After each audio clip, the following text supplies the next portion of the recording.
What is up, podheads? Back with another episode of the Patio Slay podcast. My name is Tony. I am joined, as always, by Anthony. What's going on? Hey, there he is. And, yeah, tonight was a blast. And for a different reason, we're recording an intro probably, almost 2 weeks since the conversation, which we don't do very often. 2 weeks. Absolutely. It's 2 weeks. I think to the day. It is to the day. So we had this conversation coming up here 2 weeks ago with Aaron Bruno of Barbarians of California, AWOL Nation, a bunch of bands, Hometown Hero from back in the day. He was a person that I don't think we ever thought we'd have on the podcast from day one to, 2 weeks ago. And then, boom, there he is talking to us from his backyard about his new project, about AWOL stuff, about all kinds of cool shit. Well, what's funny is, I don't know if anyone's going to see this, but when you just introed us, you had a smirk on your face. So I was anticipating some inside joke or something up your sleeve. Maybe it's coming. I don't know. But we've done enough of these where I can sense something coming. But I would agree. And it's not because we didn't want to talk to him. No. I would love to. From the get-go, Aaron Bruno would have been on our list. It's that we didn't think he would come on. That's even achievable for a smaller podcast. And certainly we've grown, and not knowing that he'd have something to talk about too, right? I mean, exactly. New AWOL record came out earlier this year. This Barbarians record comes out later this week if you're listening on day of release. So he's a busy dude that's got his hands in a lot of things. I mean, he's got podcasts coming out that we talk about a little bit. Being on tour and asking people what their favorite song is and recording that and putting that out to the world, which will be interesting because I don't know what my favorite song is right this second, and tomorrow it might be different. So he's a man of many talents and a thoughtful dude about music, and this is a blast of a combo. Definitely a blast of a combo, and I'm gonna throw it out there. I think the best conversations we've had have been with folks that have roots like Aaron had, where he got into music early. There was a poppin' scene, aggressive music coming up in California, had an affinity towards it. And, AWOL is a creative beast of his, but there was obviously something itching at him where he wanted to get back to maybe got him into music, right? Barbarians of California. Mm-hmm. He teams up with Eric Stenman, who, producer, engineer, mixer type that did work. He's done work with AWOL Nation, Thrice, Senses Fail. I looked it up. He's done Deftones, Far. He's been in the game for a bit. He's involved with this project. So I think if you have folks with roots like that, the Barbarians project is the natural outcome. You can't fake that. There's a rawness to this. And we've listened to the album a bunch, right? Yeah. There's a rawness that is just undeniable.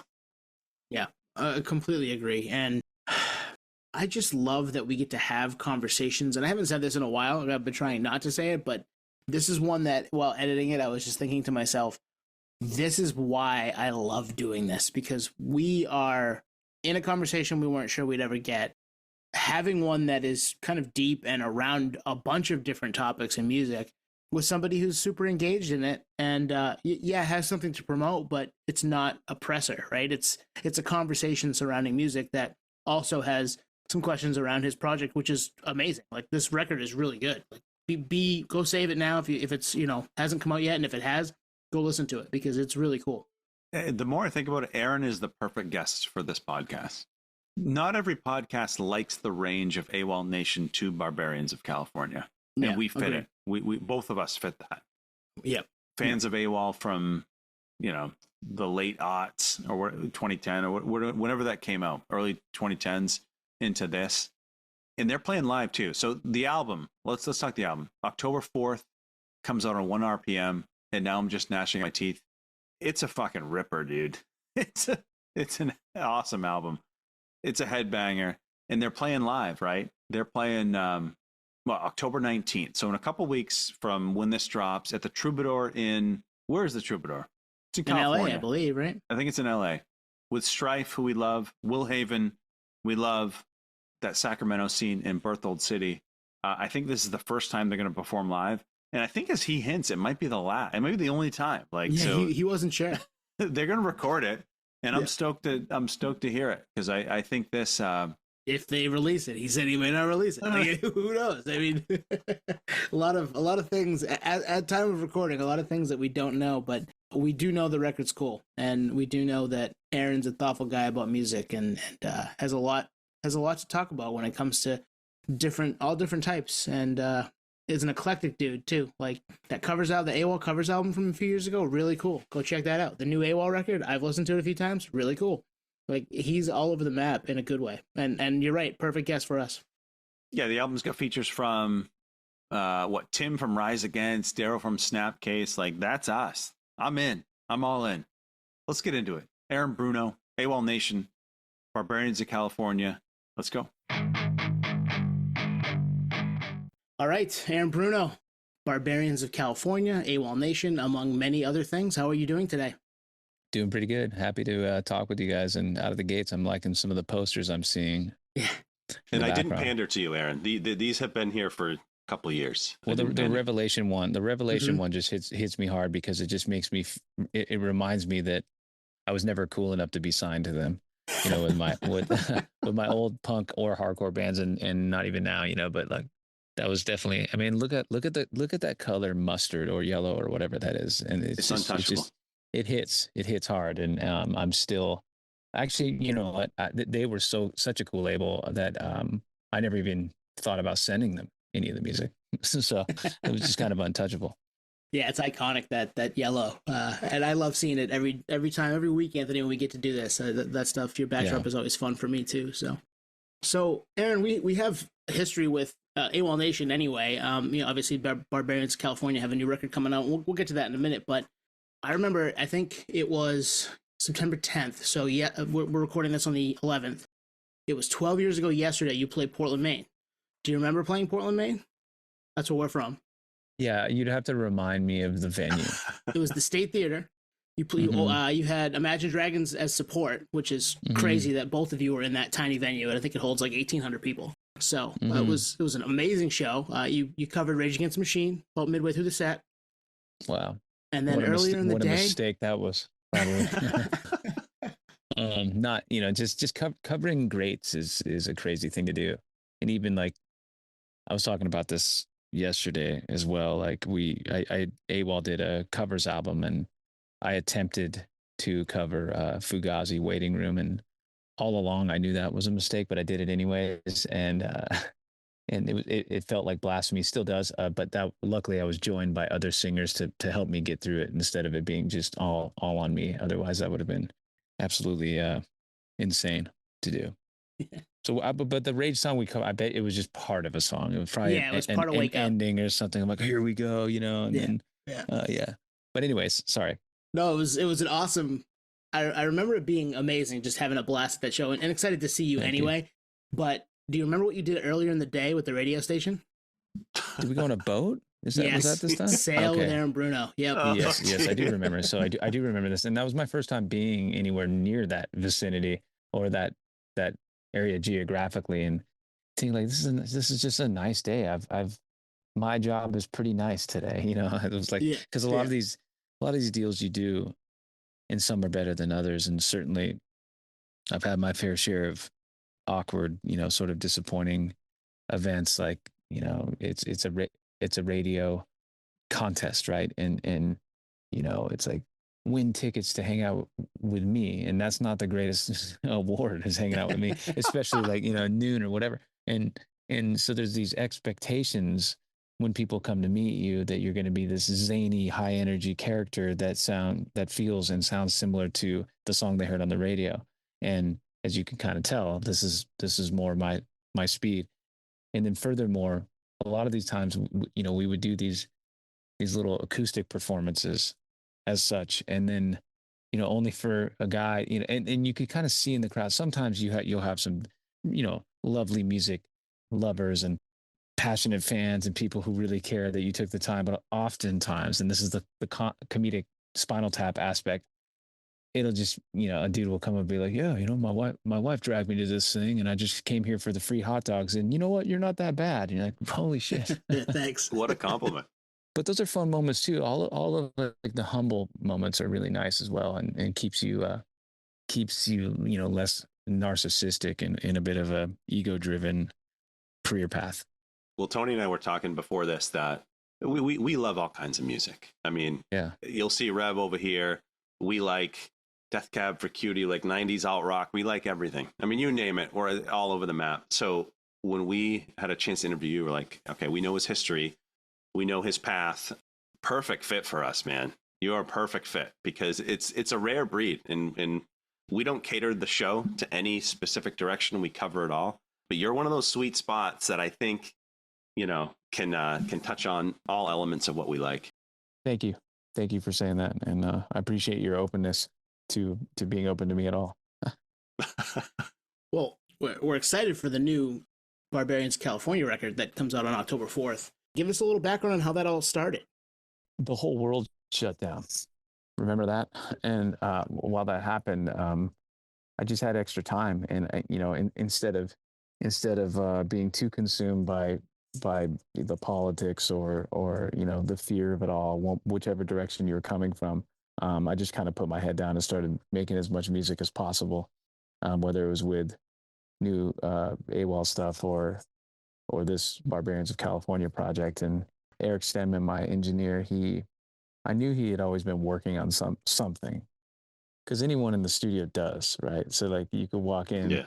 if there's an in-house engineer, he or she has something going on. I promise you that. Like if you were to search their hard drive, you'd find some cool stuff, you know, because they know the gear works, right? They know how to make stuff sound good. They know how to get that sound you're looking for, so forth and so on. And I knew Eric had something, and once in a while I would hear just a split second of static or a riff when I'd walk into the studio from when we first started doing this in 2010, when I reconnected with him after 10 years of not seeing him, which is a whole other story. I'm kind of backtracking here, but finally, whenever this was, I guess like 3 or 4 years ago, I think we had enough to drink, like a little bit of tequila at the time. And I was like, yeah, dude, straight up, like I'm gonna never talk to you again if you don't play me what you've been working on. And Oh, wow. so I love that. I bullied him into playing me this stuff, and it was under a different name. He's like, this is my kind of stoner rock project I have going on. That he's like, and he was scared, of course. It's scary to play for music for people, right? And he said, no one's heard this, not my wife, not my kids, no one. I barely even listened to it. And I'm like, perfect, play it.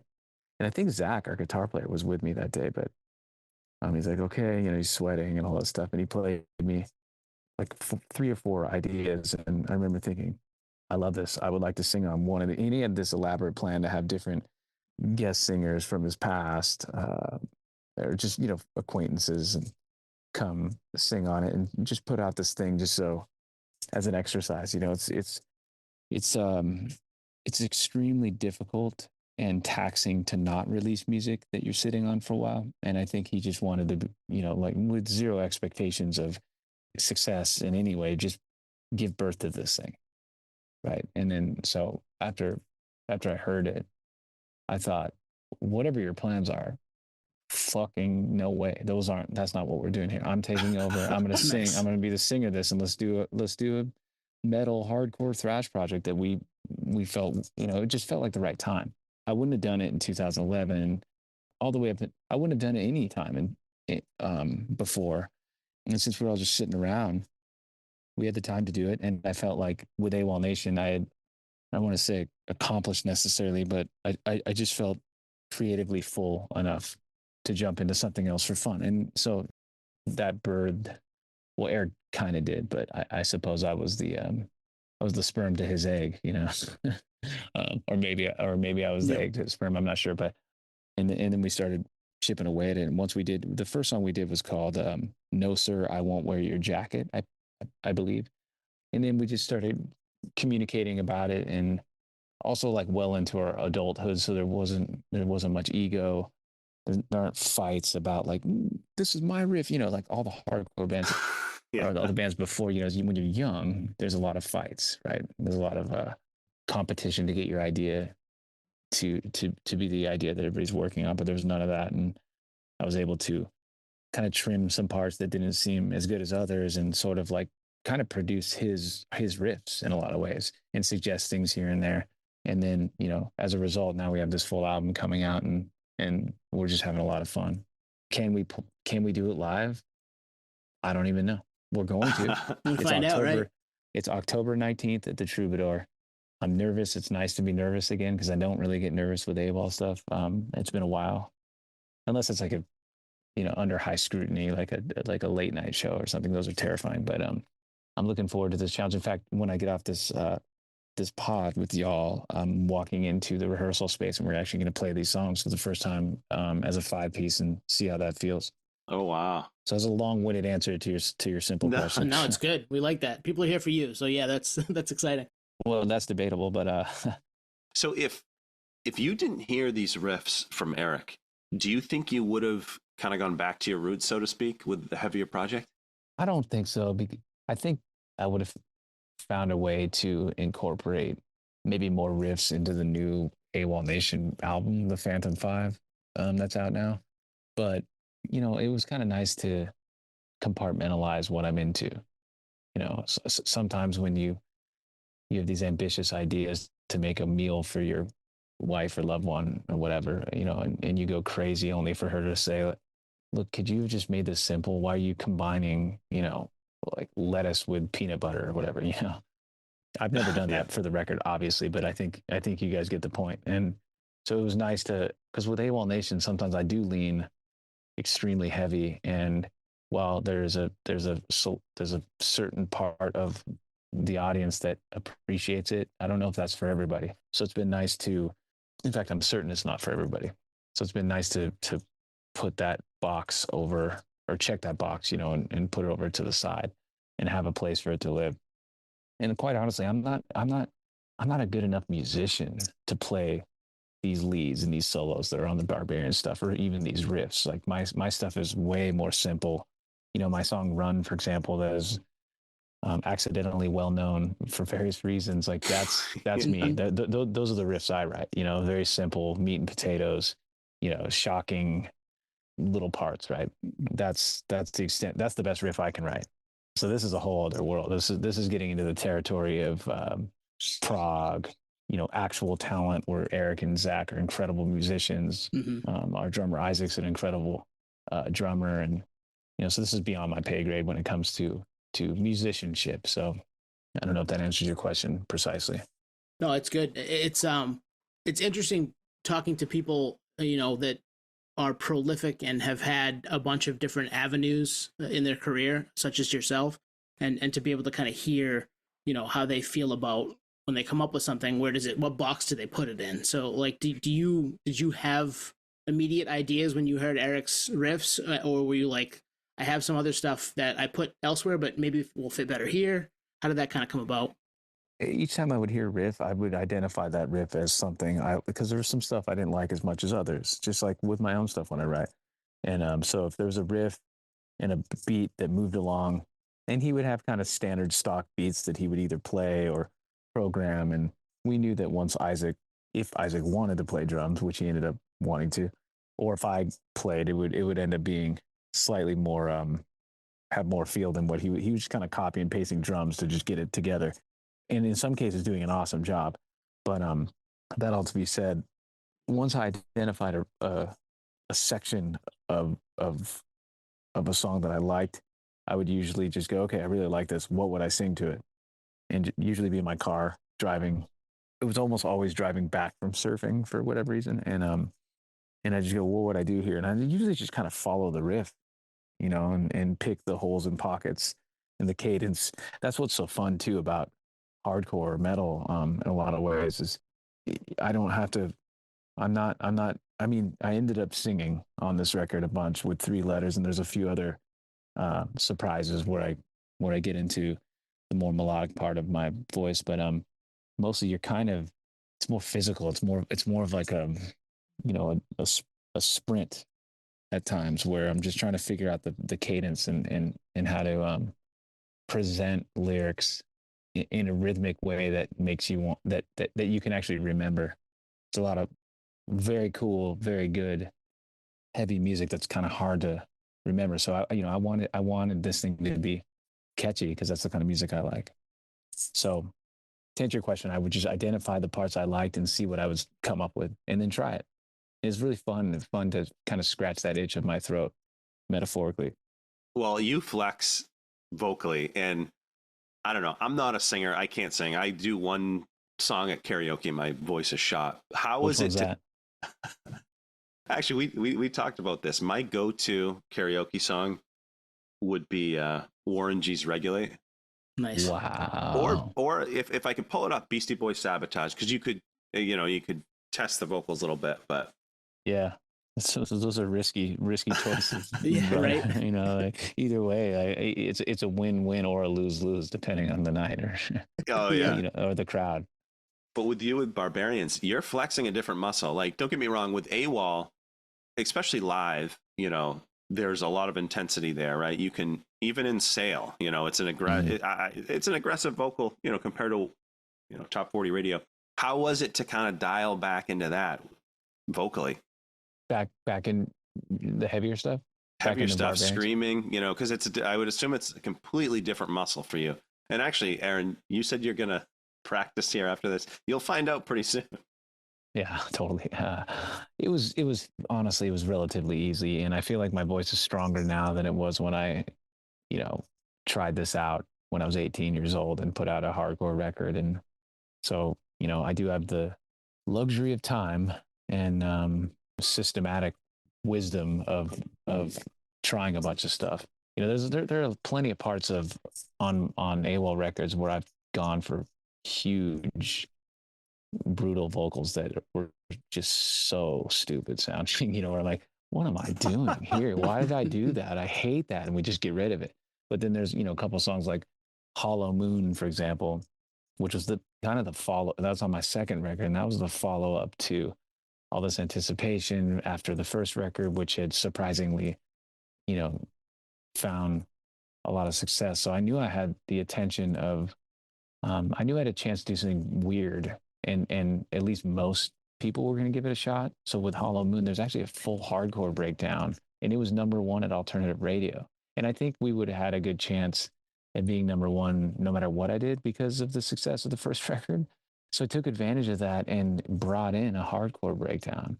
Now it didn't last at number one; it just it shot up there and then went away. Yeah. And weirdly enough, I have multiple songs that have a way bigger reach than Hollow Moon had. And Hollow Moon actually weirdly is my only number one song. Not weirdly, it's weird because there are other songs that are much bigger and more well known, even though that one technically went number one. So it goes to show you that numbers don't always matter.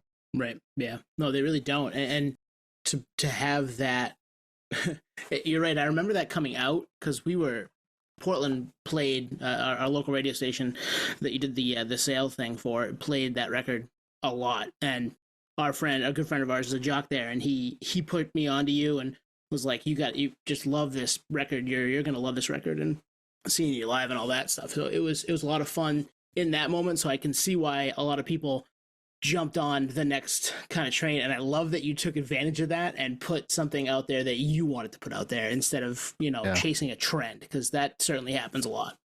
Well, since that first record, I mean, I can't tell you how many times different, let's call them suits, said we need a Sale 2.0, and I'm like, well, I don't even know how Sale 1.0 came about, so get out of here with that.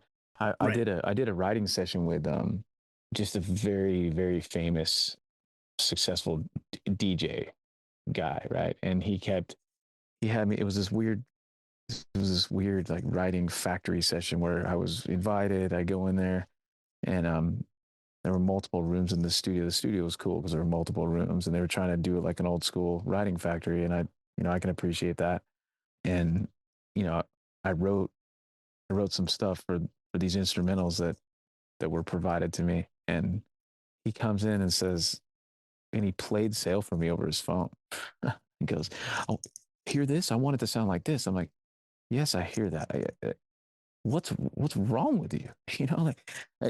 It's not even the same key. It's not the same vibe what you provided me to do. I mean, if it was in the same key and kind of similarly tempoed, maybe we could meet there. But you gave me like a disco song. What are you talking about? So my point is, I never sit down to think I want to write song A or B, or a song that sounds like, here's my Tame Impala song, here's my Radiohead song, here's my Rage song. It just doesn't. It feels so disingenuous to me.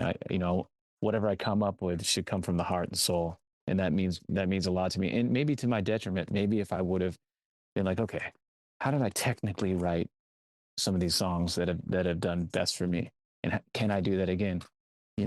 Maybe I say maybe, but it wouldn't make a difference to me, because it would feel so. It would end up being just.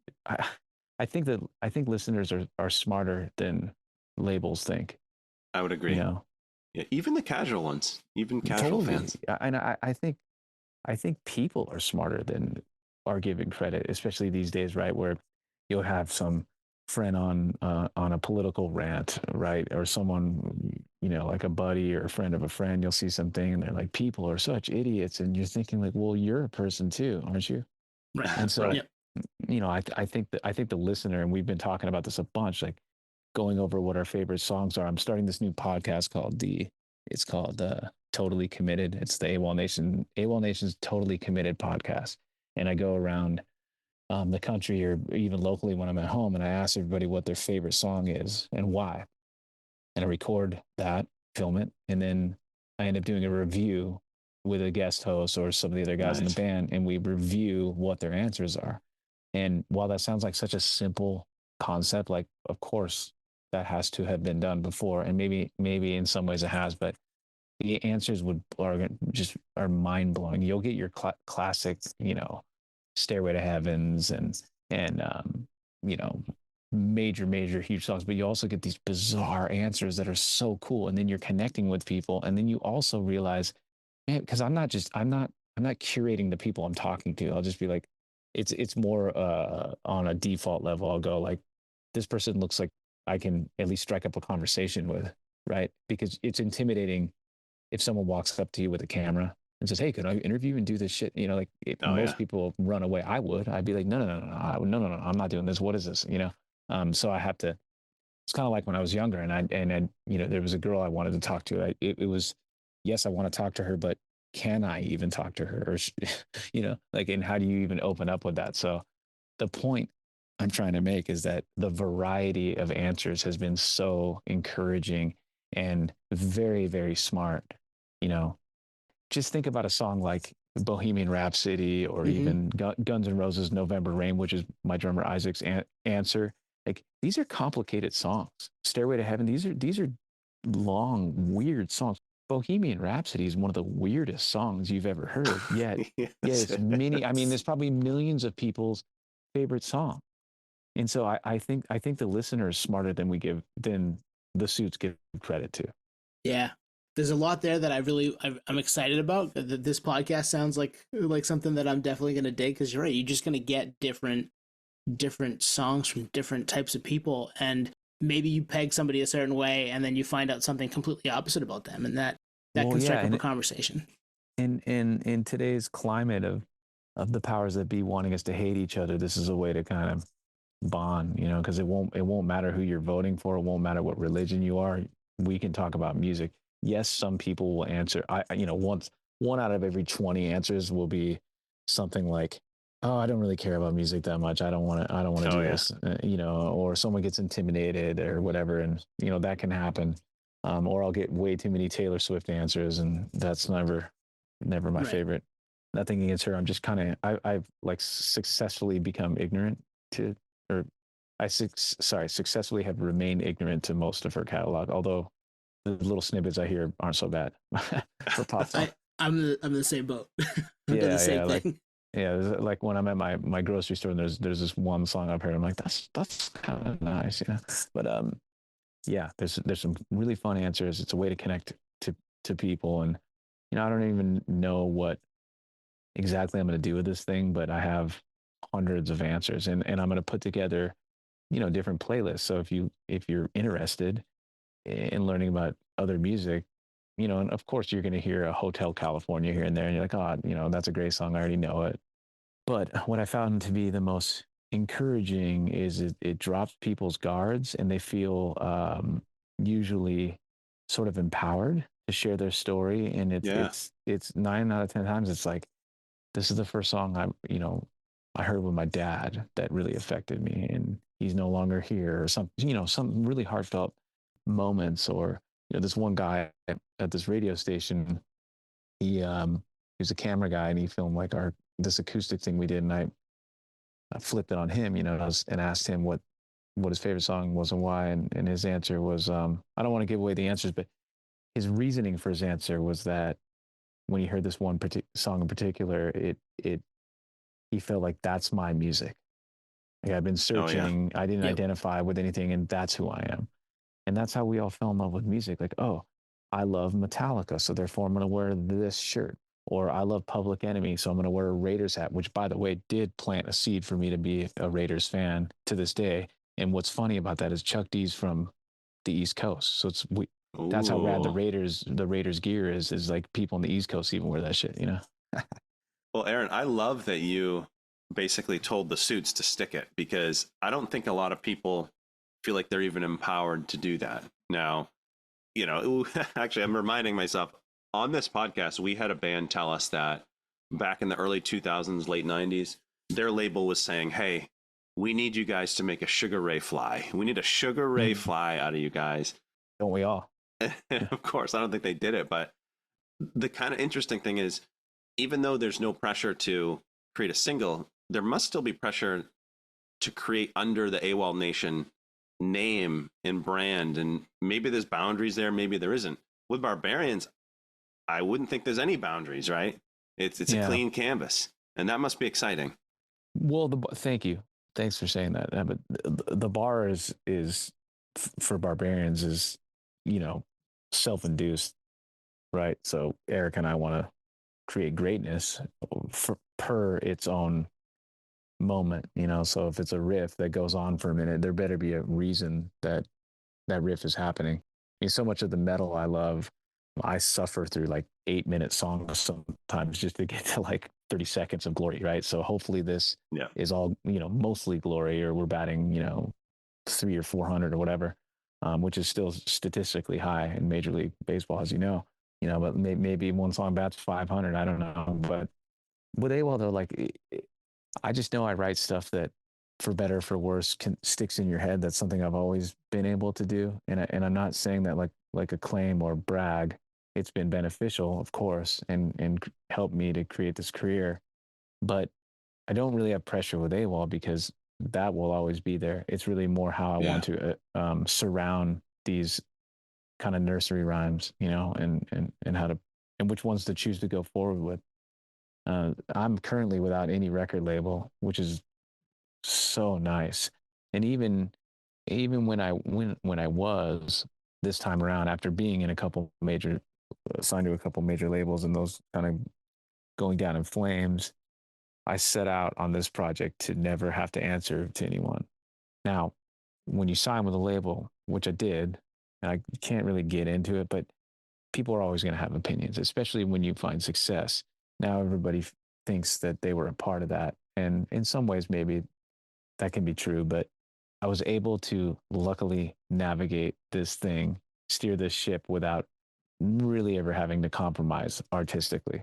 Were there a few times I maybe, agreed to something that I wasn't super comfortable with? Of course, but cutting all the way till now, after being with a couple different partners, with AWOL Nation, I'm now completely independent with this record, and of course with Barbarians, and that's been delightful. In fact, with AWOL stuff, I got to pick the first single, and I usually had final say previously, but people had huge opinions about that. The deal was like, okay, make whatever record you want, but when it comes to singles, we're gonna have a huge opinion on that. And I can understand that. That's how business works. But this time around, it was more like, well, what is your gut telling you? And I went with a ballad that no label would have ever agreed to, ever. And it's just entered the top 5. And I just awesome. Trusted my heart on that. It was a song about my family. And so I feel incredibly grateful for that. Yeah. And it's funny, our guest last week is a huge fan. Shout out Kevin. He noticed that you like the ballad, and that it's something that you kind of push with AWOL Nation. Are you constantly trying to write the perfect ballad? Oh, totally, absolutely, and I never will. But the point is, like, dude, Sail's a ballad. Let's be real about that. I Mhm. mean, I've had enough time now to think about that and live that song in so many different ways, and it's basically a ballad that I'm kind of screaming on, and so, I think when it comes down to it, my favorite songs, the cream of the crop, the top 50, top 100, right? And then you narrow it down 50, 30, 20. Once you get around my favorite top 20 or even 10 songs, I bet they're all ballads. I really Wow. do. Yep. Like, they age best. Good point. Yeah, definitely. I think, Hotel California, that's a ballad, man. That's a ballad. Don't Stop Believing, that's a ballad. It just You is. give more Mhm. personal lyrics. You give more Yes. heartfelt lyrics that people connect with. Well, That's a also, huge thing for me. genres and styles come and go, but the ballad remains because I think Eddie Vedder said it best a while ago when he said a good song you should be able to play it with an acoustic guitar, and be as effective. Well, not as effective, but effective and sort of believable, as believable as with the whole band. So I've always, that's always stuck with me. Good old Eddie Vedder. Yeah, and that's a great point too about songs like that because I feel that way about covers. If ever you hear a cover by somebody and they Yeah. either whether they do it, true to the song originally or to change it up and kind of make it their own, if the song is good, it's going to be good in a bunch of different ways, right? Whether it be stripped I agree. down or big Yeah. big room or any of that stuff. So that's ballads are like that for sure. Yep. One weird anecdote about a cover song as someone who's done a bunch of them for fun is once you do a cover song, you kind of ruin the experience of that song for yourself, at least for a certain amount of time. And it makes me sad, like almost each of the songs I did on this AWOL covers record, when they come on the radio now, not my version, but the original versions, I tend to not want to hear them because I kind of looked under the hood of each of those songs and figured out how to play them, figured out the lyrics, figured out all that stuff. And it's like I saw too much, you know what I mean? Yeah. And Yep. it's there's a sadness there. Like with Midnight Oil, Beds Are Burning, I did that song, and that every time that used to come on, I'm amping, right? I'm blasting it. My wife and I are singing along. We didn't even know what it was about, we're just there in the moment in our car. And now when it comes on, I just turn it because I did that song, and it'll come back. The one song I did Drive by the Cars, one of my favorite songs of all time. But I can still listen to that when it comes on, the original, because it's so good. It's such a Amazing. good song. Not my Amazing song. version. And Ben Orr, the bass player, actually is the singer. A lot of people don't realize that. They think it's Rick Ocasek, but it's Ben. Both have passed away. Rest in peace. So, Aaron, no ballads on the Barbarians record. Well, I don't know. I mean, Three Letters Oh, did kind I of give is a away ballad. too much? No, Three Letters is kind of a ballad. That's out now, and there are. Do you guys have the whole record, or you just have the? We do. Okay, yeah. There Three are a Letters couple is great. moments. Thank you. There's a moment. There's a couple of twists and turns, surprises. Mr. Microphone has a moment there. Yeah, there aren't any ballads. You're right. I mean, maybe Bazooka is a ballad. I don't know. Well, the song yes, Bazooka is fucking awesome. The Walrus opens up at like 2 minutes. The song Yeah. just like opens up, and Mhm. I'm not saying that's a ballad, but Yeah. and then Three Letters, God Save the Queen, the King, and You. I love that song. Thank you. So that song was that was kind of the crossover moment where originally Eric and I had agreed, and it was sort of my ambitious idea where I was saying, look, I will never sing on this project. No, I have that going on. And my other thing, like no singing, meaning no melodic singing, only hard shit. And then after we were working on the verse of Three Letters, I think I was doing something sort of romantic. Like I went in a hot tub, I think, by myself, by the way, and no funny business by myself. I implied that, but that's not what happened. Anyways, I get in there and I thought, and like the chorus just rolled over me. It came out of thin air. I'm like, okay, I'm gonna sing now. And so we opened that up, and maybe that's my way of bringing people over, to join this thing from the AWOL world, or maybe there's that's our Metallica Black album moment, I guess. Well, we love the record. I've listened to it 3 or 4 times, and Cool. Same, yeah. Thank you. it's heavy. I don't even know how to classify it. You know, Tony and I were like Either. trying to describe it to each other. Like it's unhinged. In a The good way. wall Yeah, that's a good is way. like Yeah. spastic. Hmm. There's sing-alongs. There's heavy mosh parts. Bazooka. I mean, that thing is prime for a live So show. good. You have nothing to worry about live show, my friend. Well, singing is going to be difficult, you know. So we'll Yeah, see. yeah, that part will be hard. Well, like, but and this is what's so exciting to me. I'm like a little kid here. I don't know what the hell this show's going to be like. You know, I mean, I'm assuming it'll be respectfully attended because it's at the Troubadour, October 19th. For anyone who's lived in the surrounding areas, it may be the only show we ever do. So I love that pressure. And then we're going to film the whole thing, make a whole deal out of it. And I don't know if it'll be, the kind of shows I used to go to as a kid. Probably not.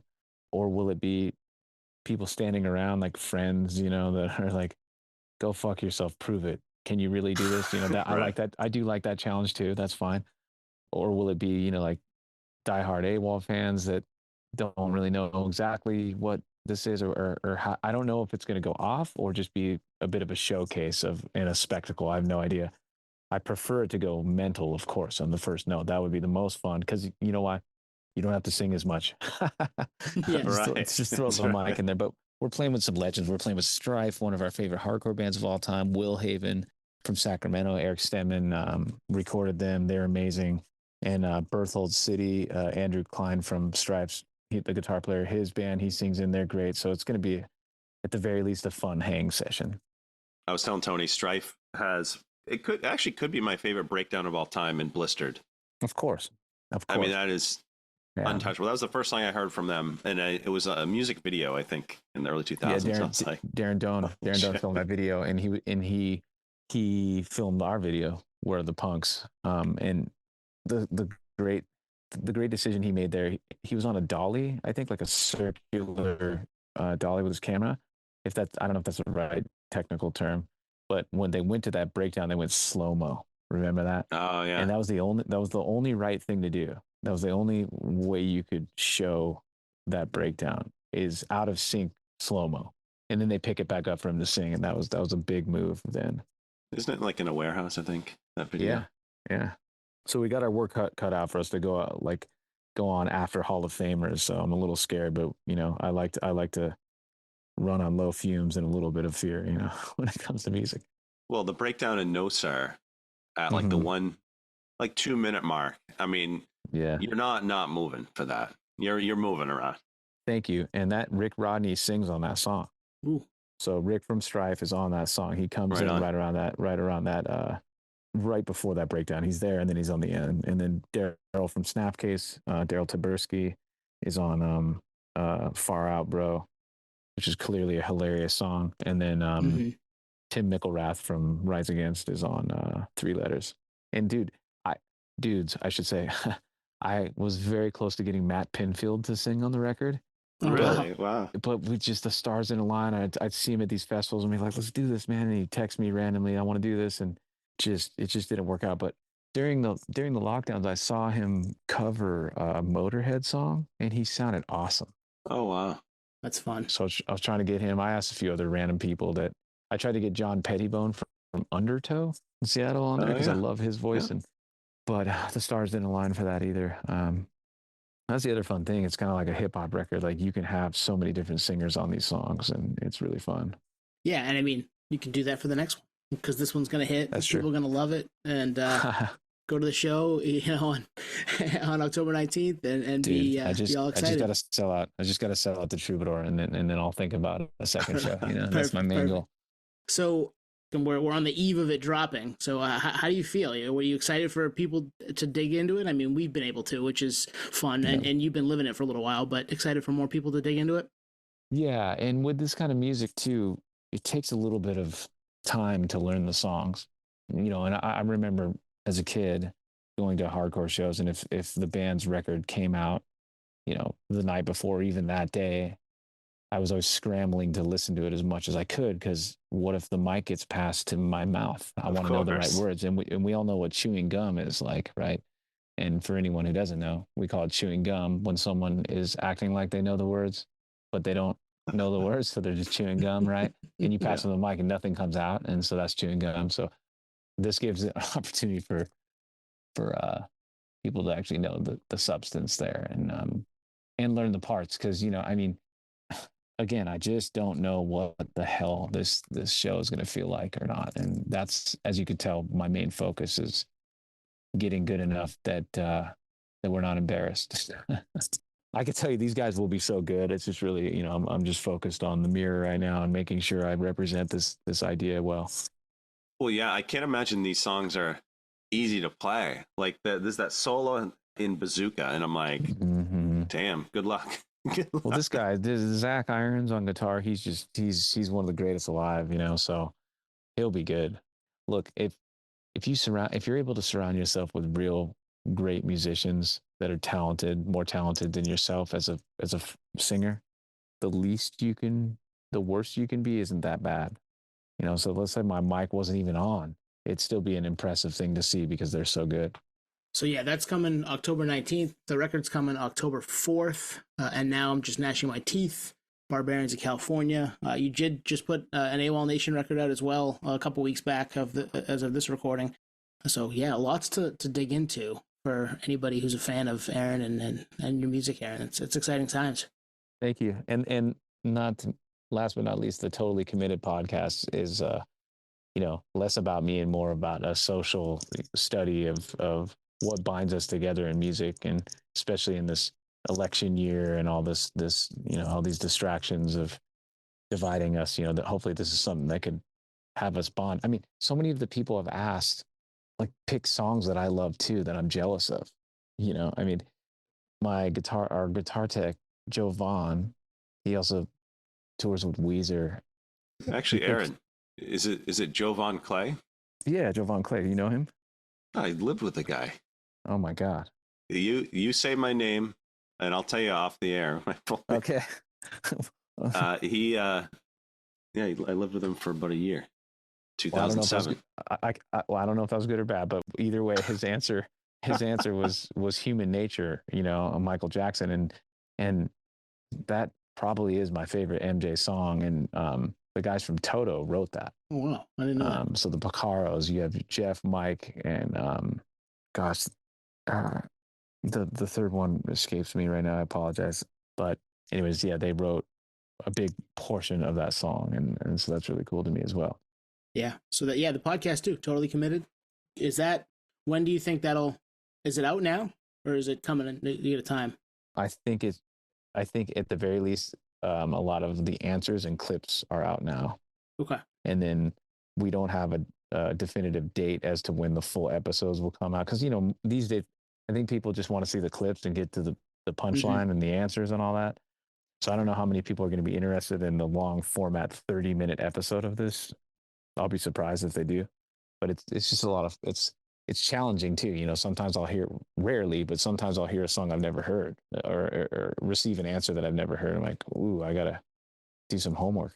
And it's also like my journey in my lane, like takes a lot of different weird turns. So I'll find myself in a situation with a very interesting person, like a movie director, for example, that I run into who's a friend of a friend or something like this. And instead of just going, a casual meet and greet with someone, I use that opportunity to find out what their favorite song is. And I'm pretty annoying, I think, to a lot of these people, actually. Yeah. But yeah, and it gives me something to do besides just be on the road or go play these shows or get content for it or whatever. It's been fun. I don't mean to keep going on and on about that, but it's been my little passion project. No, we love that stuff, man. We call that's nerdery in our world, and you give Nice. When you find a song that you don't know, that's nerd homework. So that's always fun to dig into that stuff with people, and that's why we started this thing 4.5 years ago, to dig into the stories behind stuff. It's great. And I'd rather do this than talk to a journalist and have them write the stuff down that I said. That feels like a time that's just ending. I mean, I love this long format. I have a lot to say about music, and it gets lost in translation sometimes if it's just for like a newspaper in some other country or whatever, and then translated for that matter. Right. That happens all the time. I'm like, what did I say? Is that how I said it? I don't even know. And take it out of context. That's another big one. Yeah. Yeah. Well, hey, Aaron, we'll get you out of here. I know you're a busy guy. I know Barbarians practice tonight or this afternoon. That must be exciting. Yeah. I love that you're recording the show because I want to see it in action. Yep. Well, if it sucks, we won't release it, but we'll at least we'll have the option. You know, and I just love like special occasion shows, you know. I mean, I remember at the Troubadour actually where we're playing, there was this, it was the first show that I knew of at least where Dave Grohl played with Queens of the Stone Age on the Songs to the Deaf Yep. album, and I was gone. I wasn't able to be there, but I was so, not to compare the Barbarians to that moment, but I was so bummed I couldn't be there. So hopefully this is a nice piece of you know, just a little taste of a moment that will seem important later. That would be a cool thing, and maybe do it, you know, one Troubadour show once a year for the rest of our life. Yeah. Well, it gives us, if it doesn't suck, it gives us a chance to see it, which is exciting because we're all the way out here on the East Coast, 3,000 miles away. So if hopefully it doesn't suck, and I don't think it will. Hey, make the flight. Daryl is flying in from Buffalo to do his one little part with us, and we're going to do a Snapcase cover as well. I was going to say upstate New York. Yeah. Our goal is to play Caboose. I need to hear how it sounds, but that's my favorite Snapcase song. Yeah, that's another great breakdown.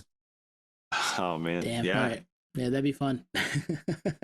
Cool. Well, yeah, we'll get you out of here, Aaron. Thank you for your time today. Really, really appreciate talking with you about all kinds of stuff today. I did not see it going this way, and I loved it. I don't even know what we talked about just now, but it was a blast, and I appreciate you guys' openness very much. Thank you. Thanks, Aaron. This was fun. Okay, no problem.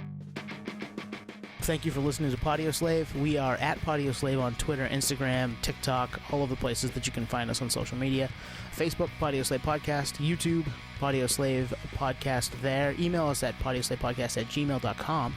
And hey, if you want to become a supporter, click on the link at the bottom of the episode and give us $1, give us $5. It keeps the lights on, keeps us going. We really appreciate that stuff. Thank you.